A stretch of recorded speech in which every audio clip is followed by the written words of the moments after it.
I said your miracle is on the way. Hold on, This is where the community is connected. 980 AM WDDO. The views expressed on this program are not necessarily the views of the Glory 980 AM, the Glory Media Group, LLC, WDDO AM, its staff, management, or advertisers, but are the views and opinions of the participants of the broadcast. Macon and Middle Georgia. It's time for Village Talks with Tia and LJ. Join them live every Wednesday from 5:30 p.m. to 6:30 p.m. right here on the Glory 107.9 FM, 980 AM WDDO. Log on to the Glory 107.9 FM on Facebook or YouTube to become a part of the conversation. Let's go live into the studio for Village Talks with Tia and LJ. Is your child struggling with reading, writing, learning loss, and a culturally irrelevant curriculum? Do you want your child to be outstanding at reading and writing and also take pride in their culture? Then you want Reading Revolution Online. Reading Revolution Online is a web-based reading support program. We serve scholars in grades K through 8, and through our innovative approach, we help them build reading confidence and cultural identity development, equipping them for success in school and life. They learn about Black heroes and sheroes through captioned videos, reading selections, and other activities. Reading Revolution Online is an experience for the whole family. Do it for the culture. Go to readingrevolution.org and get your membership today. Good evening. Hey, welcome to Village Talks. You're real and unfiltered. Oh, sorry. Look at her. We had a long day today. Did we have a long day? I'm sorry about that. I'm gonna start out again, y'all. All right, welcome to Village Talks. Right, we're Middle Georgia's real and unfiltered radio show centered on community, culture, and change in the 478 and beyond. Lord have mercy, y'all. Y'all bear with me, okay? Y'all bear with me. Good people. Our village family. Yeah, our village family. Yeah, so the rest of the show definitely is going to be going better than that, than the introduction, all right? So, all right. But I'm your host, LJ, and this is my beautiful co-host. See ya. Peace and blessings, good people. All right, yeah. And today we're going to be talking about quite a lot today during our real quick news and accountability check because we have a very, very, very special guest today in the building with us. He's one of the world's best renowned scholars and authors. And he's a featured speaker all over the world. He's a professor at Clark Atlanta University. He's actually in charge of the doctoral program. So anyone who's going to be getting a doctorate in at Clark Atlanta University, he's that guy. He's the guy, right? But we're so thankful to have him here. He's also going to be the special featured guest lecturer at the Juneteenth Festival. So we're excited to have Dr. TK on with us today. And what's up, Tia? What you got going on? Well, y'all know, I want to start by thanking everybody that's listening in, that's viewing us live on Facebook. It's always a blessing to be here. We want to definitely get quickly into the accountability check questions, y'all, because these are some of the things we're going to be discussing today. So our questions for the accountability check: are we teaching our children the truth about who they are? Are we teaching our children the truth about who they are? What are we doing to reclaim our cultural and historical literacy? And how do we move from blame to building in our community? So again, y'all, the accountability check questions are we teaching our children the truth about who they are? What are we doing to reclaim our cultural and historical literacy? And how do we move from blame to building in our communities? So we definitely want to make sure that y'all are coming into the comments. Give us a call, 478-250-1444. If you want to call in to just go over those questions or your thoughts on those questions. But definitely, y'all, we'd love to see y'all in the comments and let y'all voices be heard. And then now moving on to what's happening in Macon. On June 7th, the second annual Macon Black Cultural Junior Debutante presentation with the theme Homecoming proved that our young girls are not just the future, they are the present. This elegant and empowering celebration highlighted 18 junior debutantes who participated in 12 transformative workshops since February, each one centered on culture, confidence, and community. So we want to give a special congratulations to second attendant Inzira Jamaya Salim. She was the second attendant in the debutante ball. First attendant, Alana Azuri Adside. And then we have Miss Juneteenth 2025 was the junior debutante, Kimbella Johnson. So congratulations to those young ladies. All of these young ladies are not waiting to grow into greatness. They are already walking in it. Congrats to the winners and salute to all the junior debutantes of Macon for showing us what grace, purpose, and Black girl magic and brilliance truly look like. So big shout out to those ladies. Big shout out to Macon Black Culture for that event and for empowering our youth in such a dynamic way. And then just real quickly, y'all, we wanted to take a moment to shout out Miss Jaquita Nelson at Publix. Oh yeah, Miss Jaquita. Oh yeah. Hey y'all, she has the most joyful and loving spirit, y'all. And so we just wanted to give a big shout out to her. She has some words of wisdom for us, and hopefully she's listening in. But if not, we just want to let you know that you are appreciated, and we want to thank you from the bottom of our hearts for your kind words at our last time in Publix. For sure. Yeah, I'd like to also say that if you're joining us now on Facebook Live, of course we're on the radio. We're on 107.9 FM, The Glory, and on 980 AM WDDO. But we're also, just to our folks on the radio, if you're listening in, if you're tuning in on the radio, you also can check us out on Facebook Live at The Glory on Facebook, right? So for all of y'all who are in the chat, make sure y'all go ahead and start that chat up. Let us know how you're feeling about what's going on. If you want us to start a conversation, if you're hearing or listening to our conversation, we'll definitely do a playback on what it is that you guys are talking about out there. And also, if we have a conversation going or someone asks a question in the chat, we'd like for you all to answer one another. Feel free to have a village conversation, right? Absolutely. So it's not all for us to respond to, but the village, sometimes we have answers for each other. So you found a lot of great information in our chat. So check out our Facebook chat because we're live on Facebook, y'all. Absolutely. And then just real quick, y'all, we want to get into the PSC elections that are currently ongoing. The early voting started on May 27th. It does run until this coming Friday, the 13th. Just an update with that. There has been a disqualification of one of the candidates, Daniel Blackman. A Fulton County judge did uphold the Secretary of the State's decision on June 10th to disqualify the Democratic candidate Daniel Blackman from District 3 Democratic primary. The reason was that he failed to prove at least 1 year of residency in Fulton County prior to November's general election. So any votes that have currently been casted for Daniel Blackman will not count. And if you plan on voting for him, again, at this moment, your vote for him will not count. So just be mindful of that. Make sure you're taking a look at all of the other PSC candidates for 2nd District. There's also candidates for the 3rd District. Right now, we have nothing but 5 Republican candidates or Republican representatives in our PSC commission. So if you are worried about your Georgia Power Bill, if you're struggling with that bill, if you're worried about just environmental health and clean energy and things of that nature, this is what you want to vote in. LJ, you got something to say?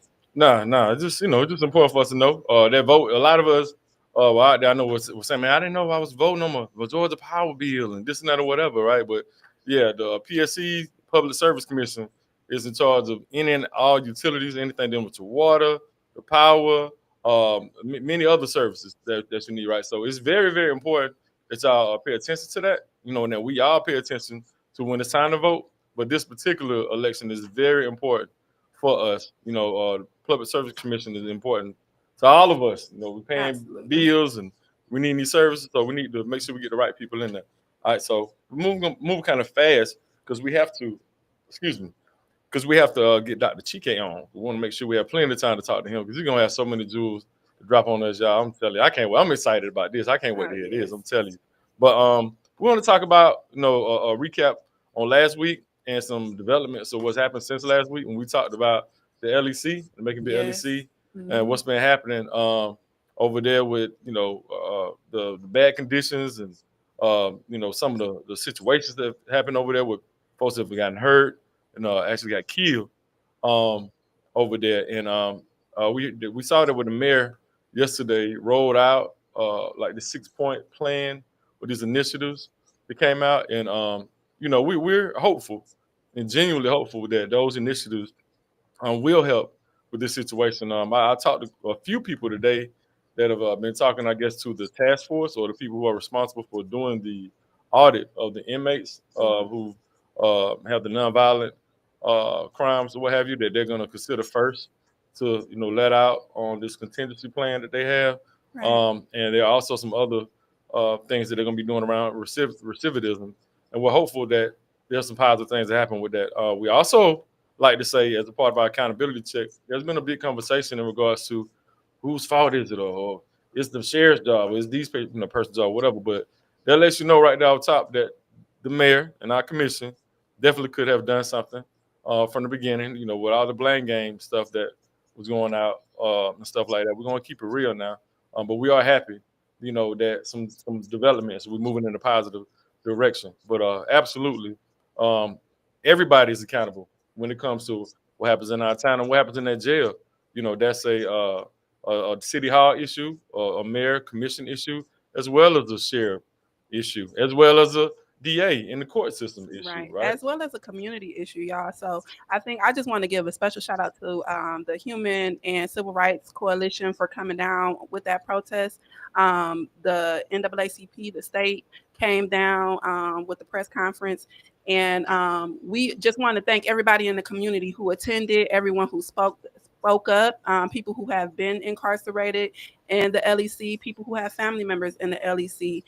We have to understand our power, and our power is in our voice. And so I think that, us going out there and being a part of the solution is always going to get some movement going. So I just want to commend those and make sure that even with this 6-point plan being rolled out, that we stay on top, make sure that things are transparent, and make sure that we are speaking up when we feel like things aren't going in the way that we need to.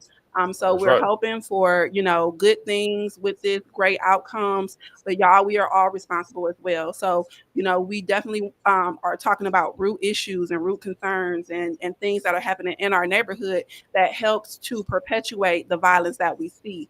So we want to make sure that we are doing all that we can as a community, as a village, to make sure that we are doing our best to alleviate some of those issues so we can all, live in peace and prosperity and abundance. Yeah. Long story short, we got to be accountable for self at the end of the day. Absolutely. And don't let up. Don't let up. Don't let up. You know what I'm saying? We got to still hold our people accountable. All right. We'll start off by looking ourselves in the mirror and make sure we're holding ourselves accountable. We letting our people know in our own communities what we could all do better. Our friends, family, folks that we can touch. Got to let them know, hey, well, we can do better. But these elected officials and appointed officials, Yes. got to make sure that they're doing their job. So we know for a fact that the protests, the questions, the pressure that we've been putting on our officials has led to change, right? So don't let nobody make you feel any different or make you feel bad about holding folks accountable, whatever. Because at the end of the day, they work for us. Right? Absolutely. So they are servants to the community, y'all. We don't serve them, they serve us. That's how I go. Right. And so we can just move on real quickly to this Juneteenth, y'all. So Juneteenth celebration in Macon, Georgia has already went underway. We did just go over the debutante ball that just happened back on the 7th. But we have a lot of events coming up real quick. On the 13th, which is Friday, we have the Real Talk Hip Hop Summit and concert. So that's going to be at the Douglas Theater. We have the Pleasant Hill Reunion. That's going to be at Maddie Hubbard Jones Playground. The Juneteenth Festival, y'all make sure y'all get to the festival, show y'all love and support. That is the 33rd annual Juneteenth Freedom Festival here in Macon. Shout out to Kwanzaa Cultural Access Center and Torchlight Academy. They've been doing phenomenal for 33 years, y'all. So we want to make sure that we show our love and our appreciation for the history and the culture that is here right here in Macon. And the festival is at Tapton Square Park. It's going to be this Saturday at Tapton Square Park. So don't forget that, okay? Get to that Juneteenth Festival. Right.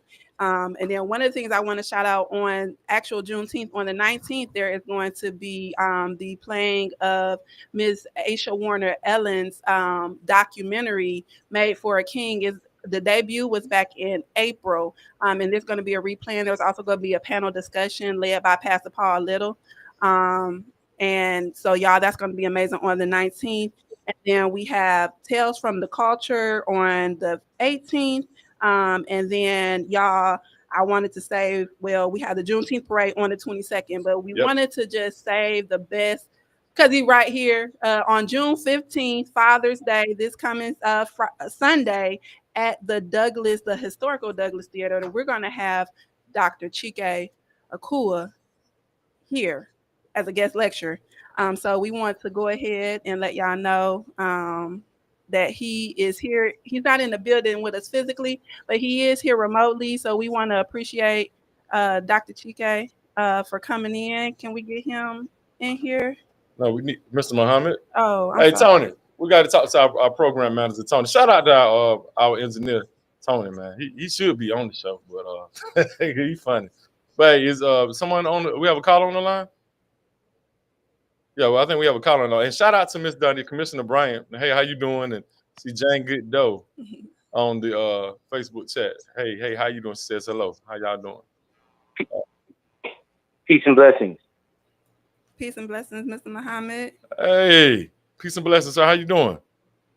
I'm doing well. How are you feeling? Hey, I'm outstanding. I feel good. How you feeling? I'm feeling great. Blessed to be alive. For sure. Well, we have a few minutes to chat with you real quick, Mr. Muhammad. Okay. You are a trailblazer. You are a supreme. I would say you're our number one activist in the town. You work tirelessly with us and for us with the Juneteenth Festival. This is the 33rd year that you've done this. You're also in charge of the Kwanzaa, the Kwanzaa Festival and all the Kwanzaa celebrations in December. And you do so many other things around here. But we're just so happy to have you on right now. And right now, we don't have a lot of time, but you are definitely going to be one of our guests here very shortly. We wanted you to just give a quick spiel on the spirit of Juneteenth and what it means. Tia just gave a rundown on all the different events, but just let people know what to expect and how you feel. Sure. Well, the spirit of Juneteenth is one of being aware that our ancestors really suffered, and they were persecuted in anything that you can imagine in terms of the crucifixion of a people. Was done to our ancestors, was done to our great-great-great-grandmothers and grandfathers. And they in spite of all that, they endured and excelled and created great institutions, invented so many great things that we have in this country. They are the inventors. They're the backbone of the economy. And they have actually prevailed, and we're standing on their shoulders.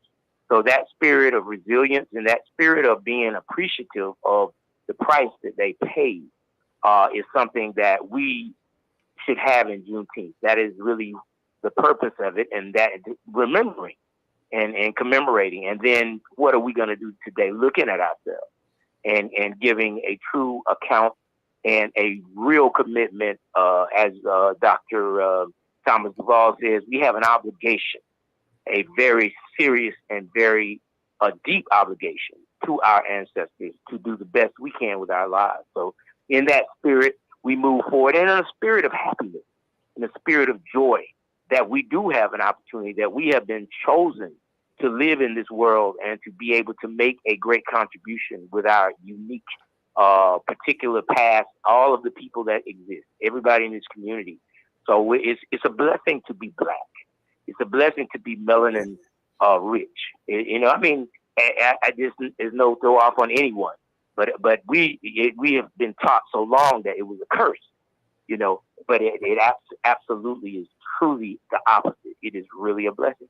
So we've got a lot of good things, beautiful experiences that we are presenting for the community, lots of culture, lots of wonderful information. As you mentioned, Dr. Akua coming and the jazz Jazz is our gift to the world. It's our classical music. And really, you got some Black classical composers all over this planet. But jazz is so special, and we're having a concert like we rarely have in Macon on the 15th. Sister Tia mentioned the 15th. So people really should come out and take advantage of the free admission at the Douglas Theater and the great knowledge that Dr. Akua is sharing with his lecture, as well as the jazz of one of the great musicians in the industry today, Little John Roberts. I mean, I am not exaggerating, not one iota. We're the band of virtuoso musicians. We have the festival in Tatnall Square Park, and that's where Macon was surrendered in 1865. It is a place to remember, just to stand there and think about that. The fact that slavery ended, the rule of slavery ended on April 20th, 1865, in that park with the act of surrender and the Confederate forces surrendering to the Union forces, and then later Union forces being Black Union soldiers being deputized in the park to go forth and continue in the war and fighting. We fought for our freedom. It wasn't only others. It was we fighting. We're really the ones that turned the tide in the war. Our getting involved. There's so much history to learn. Macon is a very historic place, and one of the distinctions with Juneteenth in Macon is that we are looking at the richness of our own community and not looking simply at Texas, not looking simply at June 19th as a national holiday, but what happened in Macon. What is unique about Macon and our tours that we're going to be doing the 16th through the 20th and that we do on a regular basis highlight a lot of our history, our institutions, our accomplishments, our ancestors. So there's a lot to Juneteenth, and it is something that is a day of freedom we should recognize more than most any other day in the year. We should give in that period of time. We really should be found participating. This whole community should be raising up their flags, raising up their hands, raising up whatever it is that you would say to recognize this is special for us. This is good for us. This is a time that we cherish, and we're thankful to our great, great, great, great ancestors for what you did to allow us to be here today. Absolutely. Yes, we appreciate you so much for calling in and checking in, Mr. Muhammad. Y'all just got a quick history lesson right there if you didn't know. And if you didn't understand what he was saying, that Juneteenth itself is credited. A lot of the work and things that happen right here in Macon, Georgia, meaning that it ended at Tatnall Square Park because the Confederate Army surrendered at Tatnall Square Park, right here in Macon, Georgia, which is something that a lot of people don't even know. And that's awesome to have people like Mr. Muhammad, who's a true historian, a true pillar in our community, just like I saw Cookie Jones said in the comments. You are a true pillar in our community. We thank you so much. All praises due to God. We thank you for your kindness, your encouragement. Thank you so much. I couldn't. There's no way I could do it without so many wonderful people like yourself and many others that we work together in unity. And we're thankful to be working with Making Black Culture, the Douglas Theater, Central Georgia Coalition of Black Businesses, the Middle Georgia Black Pages, and many, many others. We're shoulder to shoulder at the Kwanzaa Cultural Access Center members, Torchlight Academy members, that we're shoulder to shoulder. People see my face a lot, but it's really the unity of us all that has allowed us to have the kind of wonderful experiences and something of the triumph that we're building on, a movement of freedom. Yes, sir. Yes, sir. Well, thank you again, Mr. Muhammad. We appreciate you. And just for some of the comments, a lot of people have been showing love to Mr. Muhammad. Joe Booz, Kia Booz said all love to Mr. Muhammad, peace and blessings. And then we have Miss Aisha Warner Ellen. Y'all are in demand. I have people from Washington, D.C. contacting me about being on your show. The world is watching. Keep up the great work. We appreciate y'all. And we want to get our guest on, Dr. Chike Akua. Again, he will be presenting on Sunday. Thank you so much. Peace and blessings, Dr. Chike. Hey, Dr. Chike. So good to be here with you all and good to see you. Yes, Likewise, we appreciate you. I don't know if y'all saw at the beginning of our show, every week we play the Reading Revolution .org ad. This is the man behind the vision of Reading Revolution. So we appreciate you being here, and I'll let LJ get into our first question for you. Okay.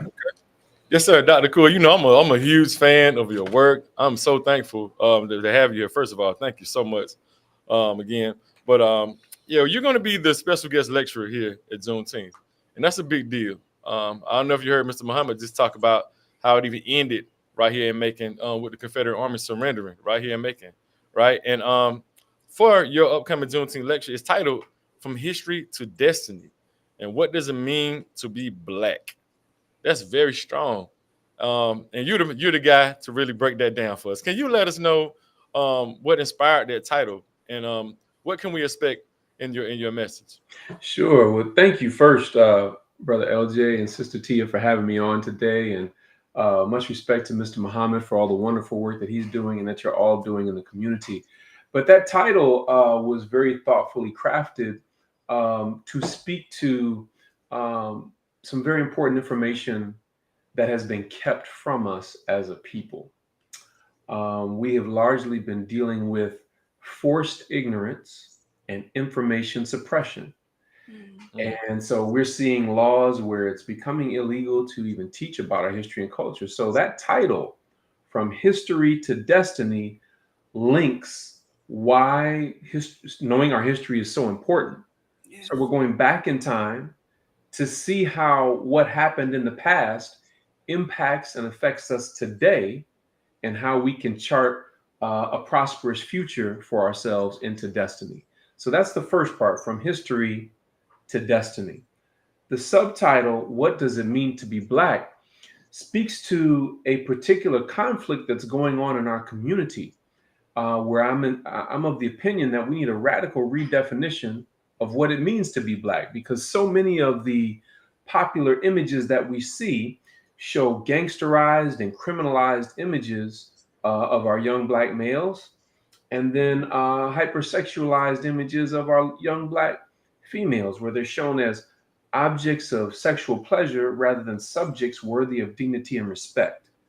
And so when you've got these images in broad circulation and an absence of true, accurate, and authentic history, then that creates a really serious problem in our community, where you have young people not living up to our standards of excellence, but living down to manufactured negative images.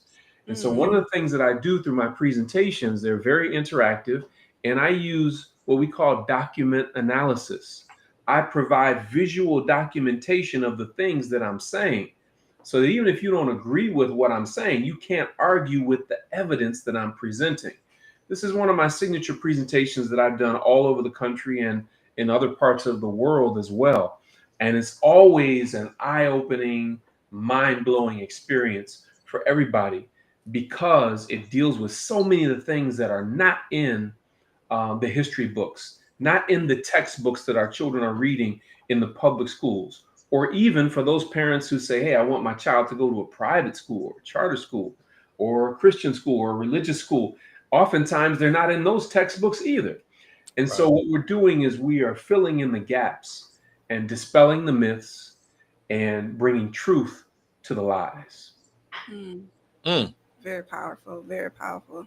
That's good stuff, because that's one of the things that we are big on is truth, authenticity, and data. Like, how do we show evidence for the things that we believe and that we speak to and that we know to be true? Like, it's some things that are innate in us, but then there's also the physical evidence that's here, that shows us who we are and what we came from. So I definitely right, for sure. Yeah, because a lot of people are always talking about right now, people use words like data driven or evidence-based. So I love when you just said that, Dr. Hey, so you might not like it, but you can't dispute the evidence. You know what I mean? And so even there are people who are very skillful with the way that they use research. So when you say data-driven or evidence-based or research-driven, my question is, whose data? Right. Whose research? Whose evidence? Because one of the things I'm also going to show you is evidence of tampering with ancient artifacts. to lighten and whiten ancient artifacts, to obscure and erase and cover up the Black presence in certain key areas of the world. And so, like I said, it's very eye-opening when you find out just how much has been left out and just how much we've been lied to. It's going to be a great time. And I really want to encourage people to bring their families out. Shout out to all the brothers who are going to be celebrating Father's Day. Come out, bring the whole family, because it will be a family affair and something very special that everybody can benefit from and be transformed by. Yes, sir. Yes, sir. And so we know that you believe cultural and historical literacy are vital, especially for Black youth today. That's just, from what you just told us. And in a time when curriculum bans and revisionist history are increasing, we need to protect and promote truth and education. So you spoke to that very much so in what you just told us about this upcoming lecture. But tell us about your national reading initiative, readingrevolution.org, and what makes this program unique, and how families and educators can get involved. Sure. There is a tremendous literacy crisis going on in our nation, especially in our community. For the past 3 decades, Black literacy levels have been lagging behind tremendously, to the tune of 30 points below. And I don't like to compare Black achievement to white achievement, because white achievement is not the standard. Black excellence is the standard. But for the past 3 decades, we've been lagging behind 30 points on national scores. And there's a serious literacy crisis going on in our country. My background, among other things, is I'm an educator. I used to teach middle school language arts, and I'm also a former reading specialist. And during the time when I was a reading specialist, the principal said something very interesting to me in the interview when I was interviewing for that position. He said, if we hire you for this position, we have a problem. I said, what's that? He said, well, we're going to be sending you all the students who haven't passed the state test in reading, but we don't have a curriculum. I said, no problem. I'll develop the curriculum. And that's exactly what I did. The curriculum that I developed was every day I would write up a brief reading selection about a Black hero or shero, ancient or modern. And then I would develop 10 multiple choice questions from the reading selection. And the intent was to mimic what they would experience on the state test. But the difference with the state test is what I was doing was culturally relevant and responsive. Well, after developing about 30 of those and sharing them with my other teacher colleagues, and they would share it with their students, and seeing how my students responded, it was clear that this needed to be a book. Spirit whispered in my ear and spoke to my heart and said, this needs to be a book. If your students need it, think of how many other tens of thousands and hundreds of thousands of other students need it. And so we developed a book called Reading Revolution, and it contained 90 of these reading selections and the multiple choice questions that goes with it. That book did very, very well, went all over the country and even international. But in 2018, we had no idea the pandemic was coming. But it was placed on my heart. Again, Spirit whispered in my ear and said, this needs to be an online platform that's more easily accessible, and so that the comprehension assessment is scored automatically online, as opposed to them circling it in the book or on a separate sheet of paper. So that led to the development of Reading Revolution Online. And what that is a collection of over 100 reading selections. In addition to these over 100 reading selections, we've added a captioned video to go with each one. That captioned video is important because we know that our children are very much visual learners. Right. And every day through social media and other skillful media manipulation, they're getting a steady flow of these gangsterized and criminalized and negative images. But we can balance that by providing them with the positive images of Black heroes and sheroes that they get from our literacy program, Reading Revolution Online. But in addition to the reading comprehension portion of it, we have added a vocabulary development portion, a grammar portion, and a writing revolution component as well, all on an interactive web-based platform that people can access anywhere. So you think of the time that you spend maybe going to or from the store, or driving to and from school. A child can be working on this while they're, on their smartphone, on their tablet, on their laptop. They can be working on it in school. We have a number of school districts who utilize this. So it's a tremendous, tremendous resource. And our intent, while it's impacting thousands of children right now across the nation and even internationally in Canada, our goal is to reach at least 1 million Black students with this curriculum. Now, school districts use it as a supplementary curriculum. So they have their own reading curriculum and language arts and social studies. This is a supplement that they can use because a lot of teachers say, well, I don't know this information about African-American history. No problem. You can go on the journey with your students. You can go on the journey with your children. And adults and parents love it because they get to do that too. Oh yes, that's wonderful. Awesome. Yeah. Go ahead, LJ. Now I was gonna say, yeah, shout out. We got a couple of people in the comments, and I would like to shout out Joe Booz in the comments first. He said that his kids, he said he has Reading Revolution, and some of his and he uses it in his program. He said his kids love it, especially his content. Yeah, Joe Booz. Shout out to Joe Booz and his wife Kia Booz. Those are our people. But yeah, he does a lot of programming here in Macon, Middle Georgia. So he has the program. He said he's using it. Said the kids love it. You have Dr. Vanetta Davis Gaynham. She says, hi, my brother. Yeah, said, hi, my brother, Hotep. They're saying to you. That's one of my colleagues at Clark Atlanta University. Wonderful sister. And Brother Joe Booz, I would love to meet you when I come to Macon as well. All right. Yeah. Your colleague also said, research by whom? Yeah. That's when you were talking. That's right. She was saying how important it is to understand your sources of the research as well when we are checking our sources. Absolutely. Right. And then we have a couple of other comments. We're going to highlight some of those as well. Patrick Davis has a lot to share on this. Hopefully we can get back to your comment, brother, but y'all can go on live and check out his comment because we want to get as much time as we can with Dr. Chike today because you have so much to share. Absolutely. And so with that and everything that you're doing with the Reading Revolution, with the lecture, we want to know, how do you see the role of spirituality or African-centered values in shaping cultural awareness and self-determination? It's everything. Our values are the things that are really at stake because what has happened is we've taken on countercultural, anti-Black, anti-African, self-destructive values as a result of the miseducation, as a result of not being exposed to the best of our culture, but being exposed to the worst of the culture. And so this issue of values, this issue of spirituality is very important. And it's interesting that you're asking that question, Sister Tia, because today I just received copies of my new book. So this is the first interview where I'm even mentioning this. This literally just came today, the copies of my new book, The African Origins of Our Faith, Pan-African Principles of Spiritual Unity.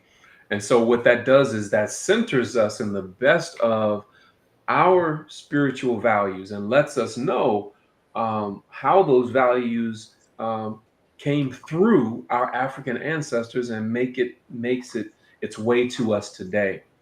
It's an interesting comparison of those values in ancient sacred texts and what our ancestors wrote in those sacred texts that can really inform us and inspire us today to restore our people to their traditional greatness.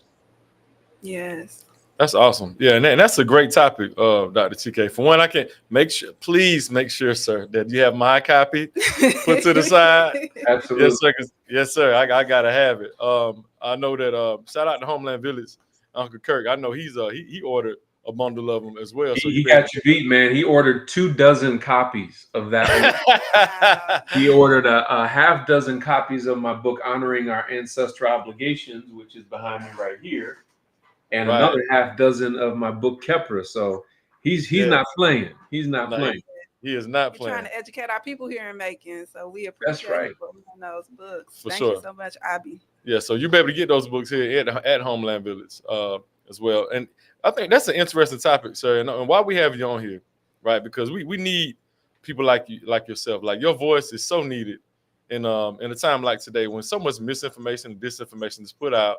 Our roots, to a lot of where this information comes from. When in regards to when we talk about the Bible, when we talk about who we are as a people, all these things, how they interconnect, and how our story is Black folks, and how it connects to the source and root of all of these different things. I'd like to ask you, we know about your new book. It's about the African origins of what's the title again? African origins of our faith. Of our faith, right? That's a very heavy concept, and a lot of our people sometimes are scared to deal with. And I saw you had a live video about it earlier today, where they're scared to really talk about how our faith interconnect with our culture. How do you feel, or why do you feel it's important for us to understand how our culture and our faith and our spirituality and how they connect with one another? Yeah, it's so important. It's the essence of who we are, and it informs not only our identity, but it informs our activity. So when we have not been properly informed, then our minds become deformed. And so that it reminds me of the scripture in Romans, where the Apostle Paul says, "Be not conformed to this world, but be transformed by the renewing of your mind." Well, how can your mind be renewed when first you've been misinformed, and then being misinformed causes your mind to be deformed? And I think we all know people that we've seen that are operating out of a misinformed and or deformed consciousness. And all of that is a result of a lack of proper knowledge and miseducation. There's an African proverb that says, "Lack of knowledge is darker than the night." And the reason that proverb says that, because at night, you can't find your way in the dark without some form of light. Okay. So lack of knowledge is darker than the night. And then, of course, in the scriptures, it says that my people perish for lack of knowledge. But, you know, somewhere right now, as I'm saying this, Brother LJ and Sister Tia, there's somebody who's thinking or saying to themselves, you know, all that stuff is interesting. And, you know, I'm proud of my culture. But, you know, what difference does all this stuff that happened in the past have to do with now? Like, I'm trying to pay these bills now. I'm trying to feed these kids now. I'm trying to pay this car note, or pay my rent, or pay my mortgage. What does that have to do with now? And I'm reminded of the words, the powerful words of a tremendous psychologist, Dr. Amos Wilson. And he said, if there were not a direct relationship between history and money, history and power, history and rulership, history and domination, then why is it that the European rewrote history? I need to say that again, because I need y'all to not just hear this, but I need you to feel this. If there were not a direct relationship between history and money, history and power, history and rulership, history and domination, then why is it that the European rewrote history? And let me add to that, because he wrote that back in the 90s. And why is it that they're passing laws to erase the teaching of your history as well? Things from the Smithsonian African American History Museum, Museum of History and Culture. Right. Passing laws to make sure that certain things cannot even be discussed in our schools, throwing us back at least 1 to 2 generations in the fight that our ancestors and elders have waged to make sure that we could learn these things. And here's the reason: because there are those that have a vested interest in our miseducation. They have a vested interest in our ignorance. They have a vested economic interest in our failure. In other words, people make multi-billions of dollars a year off of not our success, but our failure. Yes. And so when I'm taking money from your failure, I want to keep that money flowing. So I have to make sure that you continue to fail. Well, it's one thing for others to try to set up systems and policies to make us fail, but it's a whole other thing for us to allow that to happen. And so Carter G. Woodson tells us that there are 2 kinds of education: the kind you give in and the kind you must give yourself. And so we want to inspire parents that they are the first teachers at home, and that we must be the ones to share this rich history and culture with our children at home and in the schools. That's right. That's right. That's awesome, Dr. TK. We're so happy and grateful to have you here with your wealth of experience. I'm telling you all the words. And I'd like to ask you this, right? Because I heard your colleague in the comments as well was saying that you can't put old wine into new skin. I'm just saying that it's hard sometimes to inform people if they've been misinformed, and how do we navigate that that space of trying to inform people for transformation when they've been misinformed. And there's a conversation that happens. I wanted to ask you this. I probably should have told you we were going to ask you this, but I know you're equipped. You're equipped for this. But there's a big conversation now about us as a people, and where we came from. Especially as black people. And here in Macon, we have something called the Indian Mounds, Ocmulgee Indian Mounds. And we have, it's documented here, we have 17,000 plus years of continued human habitation, right? And there's a big movement of our people disregarding, I guess, the fact, or disregarding the transatlantic slave trade due to, some of the findings now in regards to us already being here, or people of color known to have been here, like the Maroons or just indigenous, Olmecs, just different groups of us as black folks or people of color already being here in the Americas, right? So how do you have that discussion nowadays? Where's the truth to be found in us being from Africa and also us already being here in America? Sure, that's a great question. I'm gonna start with your first question first, which was, how do you teach people that they've been misinformed and so forth? It's done in two ways, with love and with humility. And so our approach is not to humiliate anybody or to make anybody feel bad about what they don't know, but to kind of shake them up and wake them up lovingly, to let them know that there's another body of information that we need to know. When it comes to that, the second question you asked about, are we from here? Are we from Africa and so forth? Consider this. I'm right now, physically, I'm in Conyers, Georgia. You're in Macon, Georgia. But we're both existing at the same time. This argument over whether our people came from America or Africa, I say two things can be true at the same time. We were indigenous to America and Africa. So, for example, if you read Dr. David Imhotep's book, The First Americans Were Africans, Documented Evidence, he provides the archaeological evidence that demonstrates that our presence in the America goes back 53,000 years. Okay. And so, and notice I said in the Americas. Right. So that would be North America, South America, and Central America. Okay. Right. So our presence has been here. There's been a calculated effort to cover up that presence, but it is very clear for those who have done any type of information gathering about it. Of course, you have Dr. Ivan Van Sertima wrote in 1976, they came before Columbus, the Black presence in ancient America. And then you have others like Clyde Winters, who have written about African empires in the Americas.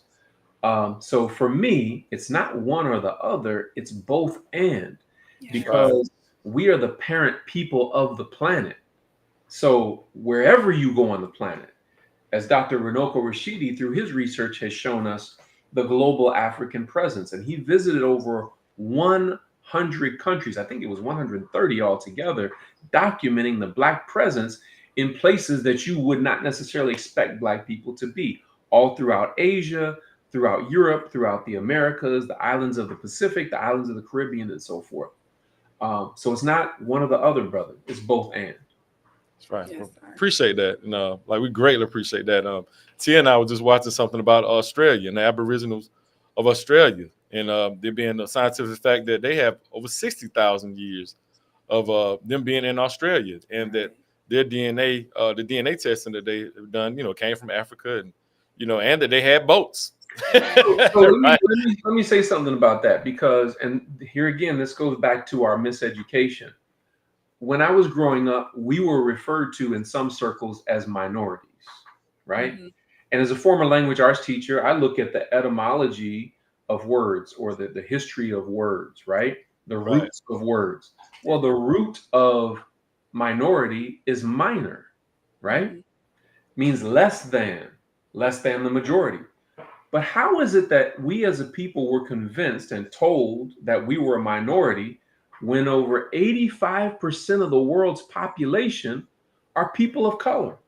Right. Mm-hmm. Think about this now. This is like yet we live in a nation that tells us that majority rules. This is a heavy psychological, spiritual, mental, and political power play to get you to refer to yourself as less than. Right. These are little things that become big things in terms of the way we conceptualize who we are in the world. So it's very, very important that we should be no one's minority. And when in reality, there are those that have a deep-seated fear of white genetic annihilation. Mm-hmm. This is one of the reasons why we're seeing the heavy, heavy political backlash and political pushback to get people of color to leave the nation, while at the same time importing white South Africans and offering them citizenship. It's deep what's going on in our country right now. Right, absolutely, and it's so amazing to me when you're pointing that out, because even the concept of calling people illegals, you're here illegally. How about that? It's like, wow, because were you not here illegally? Did you not, do all of these things to destroy the indigenous people here in order to claim this land, and then to tell us again now that we are minorities?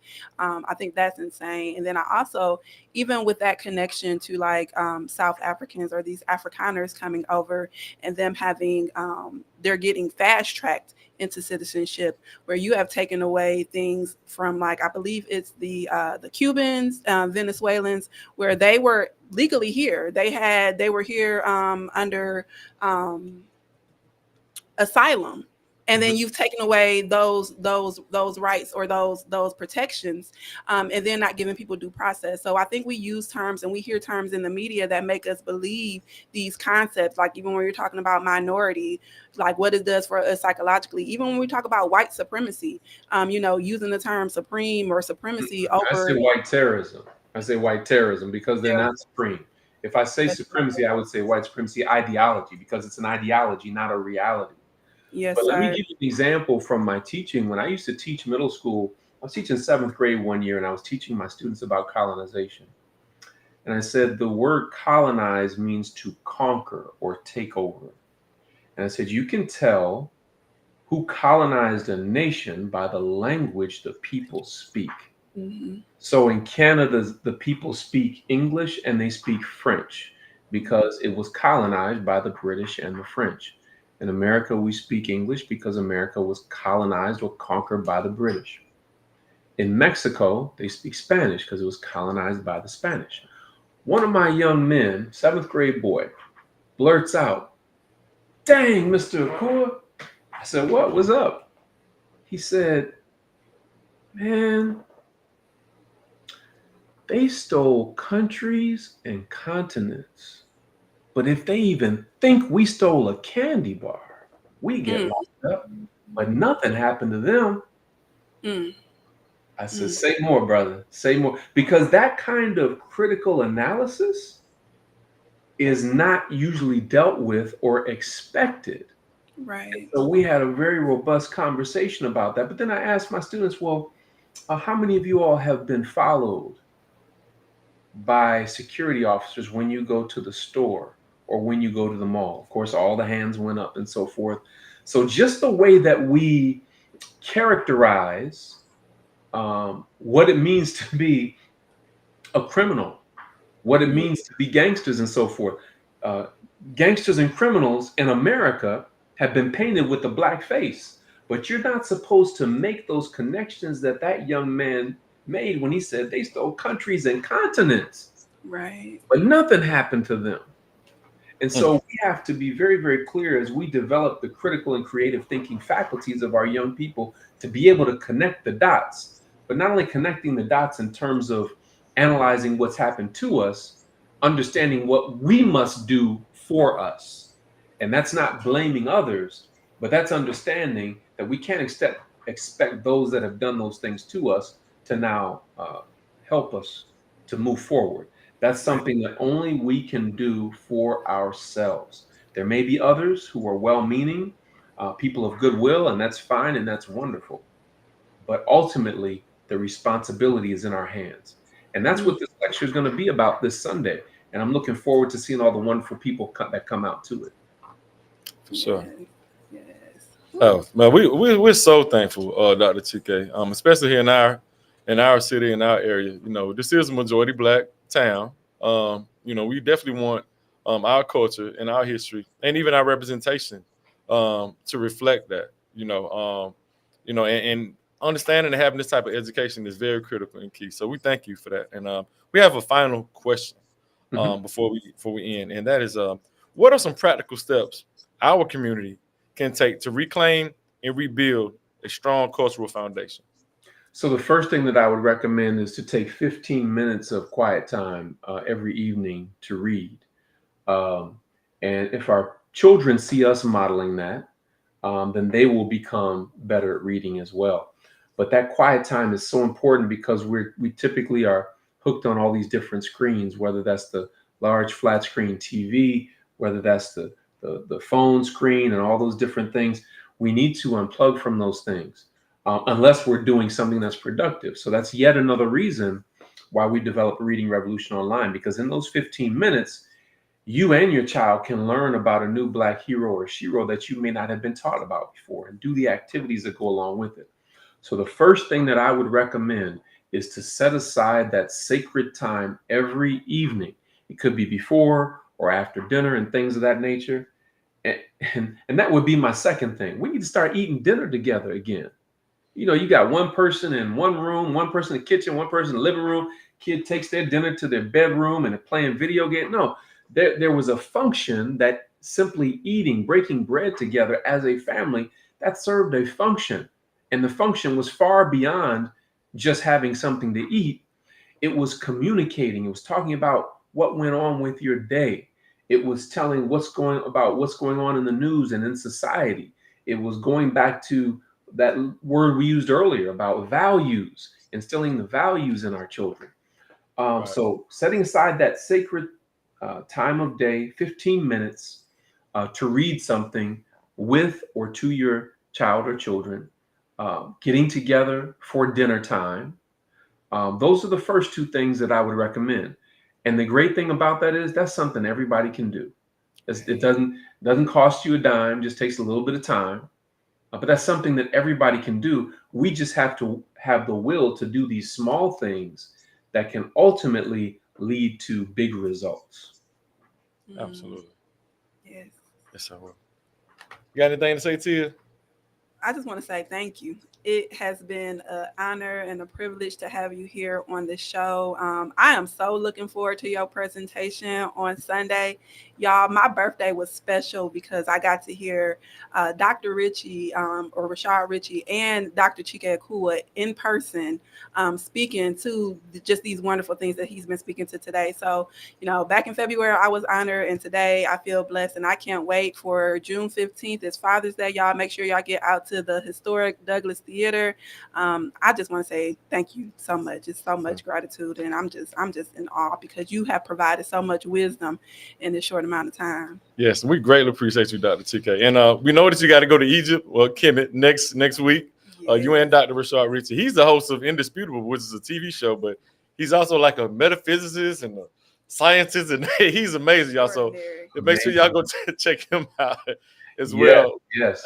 So actually, the lecture, the presentation in Macon will be my last presentation before going to Egypt. I literally leave the next morning. So I'm thankful that we were able to squeeze it in before we head out of the country. But I'm looking forward to coming down, bringing a few of my family members who haven't been to Macon yet, and exposing them to the rich culture and heritage that y'all have down there. Thank you for all that you all are doing in the community. You've talked about how you like what I do. But I can't do what I do if you don't do what you do. So if you like what I do, I'm just a reflection of you. Well, you're an amazing reflection. We thank you, Dr. TK. And can you tell people how to get in contact with you if they want to order any books, or do you have an email or something people can reach out to? The best way would be to go on readingrevolution.org. Readingrevolution.org. As far as the books are concerned, you just click on Books by Dr. Akua, and you can scroll down and see the long list of books that we have available for all ages. You have to invest in the miracle of your mind, because we see that if you don't know how valuable it is, just the fact that they're banning books should tell you just how important that is. In addition, some people say, well, man, that's kind of expensive to buy books. Well, if you think education is expensive, as it said, try ignorance. It's far more expensive than any book that you can purchase. And I think you can tell by the books in my library. I believe in investing in myself. You have to invest in the miracle of your mind. Yes, sir. Thank you, Dr. TK. Peace and blessings to you. And we look forward to seeing you on Sunday. All right. Peace and blessings. All right, y'all. Y'all check in with us every single Wednesday right here on Village Talks. From 5:30 to 6:30. We're here right here on 107.9 FM and 980 AM WDDO. Shout out to all our people that checked in with us, and we'll see you again next week. Connecting the community through gospel. The new 107.9 FM, W300EB, Macon, and W.